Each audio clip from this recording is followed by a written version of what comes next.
Ladies and gentlemen, nearly 62 years ago, the United Nations recognized the rights of the Jews, an ancient people 3,500 years old, to a state of their own in their ancestral homeland. I stand here today as the Prime Minister of Israel, the Jewish state, and I speak to you on behalf of my country and my people. The United Nations was founded after the carnage of World War II, after the horrors of the Holocaust. It was charged with preventing the reoccurrence of such horrendous events. Nothing has undermined that mission, nothing has impeded it more than the systematic assault on the truth. Yesterday, the President of Iran stood at this very podium, spewing his latest anti-Semitic rants. Just a few days earlier, he again claimed that the Holocaust is a lie.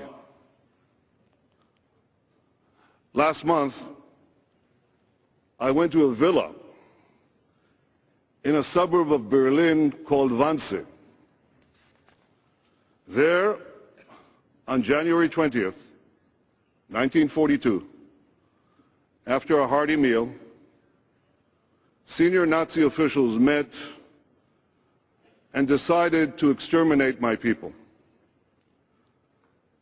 They left detailed meetings or minutes of that meeting, and these minutes have been preserved for posterity by successive German governments. Here is a copy of the minutes of the meeting of senior Nazi officials instructing the Nazi government exactly how to carry out the extermination of the Jewish people. Is this protocol a lie? Is the German government, all German governments, lying? A day before I was in Wannsee,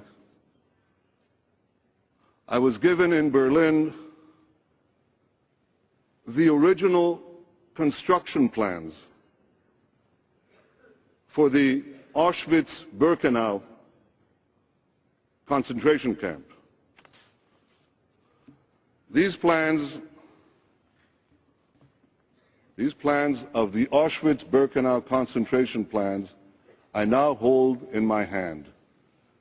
They contain a signature by Heinrich Himmler, Hitler's deputy himself.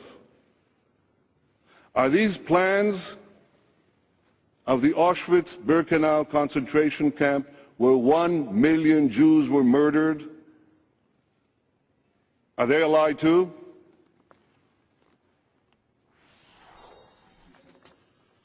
This June, President Obama visited another concentration camp, one of many, the Buchenwald concentration camp. Did President Obama pay tribute to a lie? And what of the Auschwitz survivors whose arms still bear the tattooed numbers branded on them by the Nazis? Are those tattoos a lie too? 1/3 of all Jews perished in the great conflagration of the Holocaust. Nearly every Jewish family was affected, including my own. My wife's grandparents, her father, 2 sisters, and his 3 brothers, and all the aunts and uncles and cousins, all murdered by the Nazis. Is this a lie? Yesterday, the man who calls the Holocaust a lie spoke from this podium. To those who refused to come, and to those who left in protest, I commend you. You stood up for moral clarity, and you brought honor to your countries.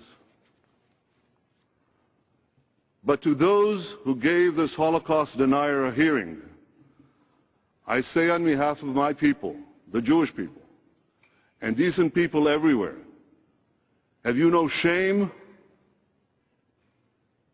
Have you no decency?